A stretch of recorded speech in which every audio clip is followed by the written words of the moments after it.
Welcome to episode 6 of the Di Pietro Partners Podcast. I'm Kevin from Borealis Digital Marketing, and today I'll be interviewing David Di Pietro, founding partner and CEO of Di Pietro Partners. How you doing, David? Good. How are you? Good. Thanks for making the time to join us. Today's episode, we're going to be unpacking the complex world of healthcare fraud whistleblower cases. That includes the type of fraud involved, who's eligible to report, and what legal protections are available. David will be speaking on this. He's a seasoned trial attorney with experience on both sides of whistleblower cases. That includes representing whistleblowers as well as defending healthcare providers. So that gives him some unique insight and expertise on this topic. So David, if you could just kick it off with tell us in general, what is healthcare fraud? Well, so healthcare fraud or fraud against the government in general is when the government's been defrauded and there's been what they call a false claim filed to the government. So it's an illegal bill, so to speak, that was sent to the government or that was either fraudulent or had illegalities related to it. The lawsuit's called a key tam lawsuit. It goes back to the Civil War when these laws were enacted, when the federal government was defrauded by so many vendors related to the Civil War that they allowed whistleblowers to file a lawsuit and recover monies that were on behalf of the United States when the United States was defrauded. So as it relates to healthcare, it relates to Medicare, Medicaid, and Tricare, which is the health insurance for veterans. Appreciate the history and background of it. On the note of history, I feel like we're in kind of a unique time now. I imagine with telehealth and telemedicine, that probably impacts it in a certain way and makes it maybe easier, I imagine, nowadays. Yeah, so telehealth was really exploded under COVID restrictions because they allowed a lot of telehealth to be legal. Because it used to be you had to see the patient in order to actually bill for the patient, and then Medicare and Medicaid and Tricare loosened those restrictions and allowed for telehealth. But the problem with it, what we're finding is that a lot of telehealth providers are billing for things that are not appropriate for telehealth, or they're having non-physicians do the work and bill it as if the physician's doing the work. So there's all sorts of types of fraud now with telehealth, and there's all sorts of licensure issues where every state has its own licensure issue, requirements, and providers are providing healthcare around the whole country, and they're not licensed in those individual states, which creates a licensure issue and a problem as well. Wow, it's like the Wild West with telehealth fraud. As much as you're able to tell us with confidentiality in mind, what would be like a couple real world case examples? So, real world case examples are Medicare Part C is a big target for the Department of Justice. So you have Medicare A, which is your hospital based care, Medicare B, which is your outpatient based care.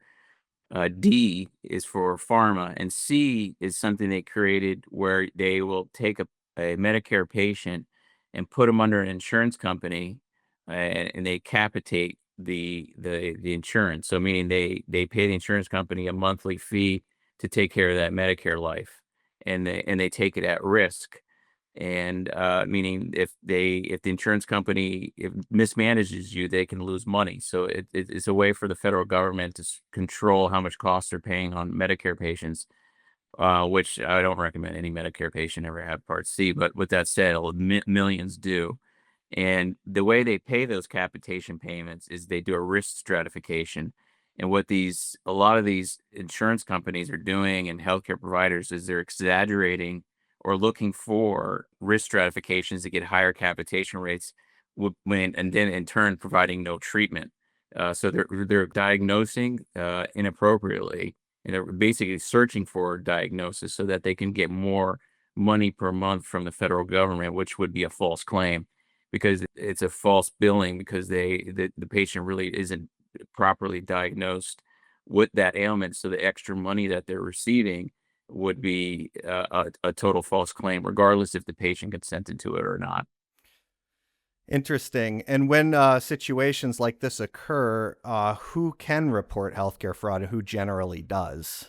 CFOs, nurses, billing staff, office managers, compliance officers, doctors, pharmacists, could be third-party vendors, anybody who has access to the inside information that they can disclose it. The only people that really can't be whistleblowers are for if you're a lawyer for an organization, you can't whistleblow on your own organization because of attorney-client privilege. So that they're the only ones that are really excluded from being able to file. Okay, that makes sense. And when a CFO or a medical staff notices this type of fraud, how do they get started in reporting it? So what they should do is gather all the evidence without creating a trail. So gather all and you got to remember, even HIPAA information is allowed to be disclosed to the federal government because there's a specific exclusion that the federal government can basically receive any medical record if it relates to a Medicare patient. So what you would do is you gather all the records without creating a trail. Like don't emails to yourself, but to your personal account, print them so that there's no trail of it. And you gather and you organize your records and you contact a lawyer that handles false claims cases like we do or whistleblower cases. And you share what you think is the fraud and you share the documents. So when a whistleblower case is filed, those documents that you gather will be separately disclosed to the Department of Justice and the U.S. Attorney's Office or the State Attorney General if appropriate, so that they have some, you're giving them information they don't have, which makes you the relator or whistleblower, and you're disclosing this information to them that's showing that the fraud has occurred on the U.S. government. Hmm. And on that note, I think it's important we discuss protections for whistleblowers because I imagine someone would be, maybe nervous that they could be retaliated against by their employer. So what legal protections are there? Yes, so both in most state and in federal law, if a whistleblower could literally whistleblow, receive a recovery, and keep their job, because if they're fired, there's a retaliation related to that, and they can get now additional damages, and they can even have their job reinstated. I mean, most whistleblowers probably don't want to stay at that job after the lawsuit's been disclosed, because it's sealed for a period of time, sometimes years. And then once, you don't want to work in a place where people think that you're the whistleblower, but some people keep their jobs for a period of time. But there is absolutely anti-retaliation provisions and the False Claims Act. And so you can't be fired for reporting fraud to the government. Got it. And ultimately, this isn't just someone bending the rules. I mean, reporting healthcare fraud, I imagine that it's wasting. I guess why does it matter, and why is it important that someone does report healthcare fraud? It matters because, CMS or Medicare, they're on an honor system where if you send them a bill for a Medicare patient, they just pay it. They're not like an insurance company that audits it and everything, and tries to make sure they don't make a payment. So that's what gives seniors such access to healthcare, because everybody accepts Medicare because Medicare is sort of easy to deal with in a sense of getting paid. So that allows the Medicare recipients to receive a wide range of access to care. If they have a Medicare A and B, the patient gets to decide how often they want to see their provider. Why it's fraud is bad is because, or why whistleblowers are important is that's how the government figures out who's committing fraud based upon this generous honor system, so that they penalize. I mean, the penalties are huge when you commit fraud on the government. They get 3 times their money back, and every time they bill the government, they can get a fine of almost $30,000. So you add that up, it's enormous. So on the one hand, you have a very open system where the government trusts people to pay them, but on the flip side, a very draconian and aggressive response if fraud is being incurred, where they can really take a bite out of a company for doing it. So it's important to report it because that's the checks and the balance in the system to control waste, fraud, and abuse. And you mentioned getting money back. There's also incentives available for whistleblowers on top of this, right? Right. So a whistleblower normally gets 15 to 30%, depending on if the government intervenes in the case and does all the work. Basically, you get between 15 to 20% of that recovery. And some of these recoveries can be enormous, in the hundreds of millions of dollars. So the Wow. recovery the recovery could be huge. If you're going after a company like a big publicly traded company or a hospital system like HCA and Tenet, and these folks are no strangers to the false claims cases. So there's big rewards that can be had. So something, even if it's just seemingly small, it can be the tip of the iceberg, so to speak. Right.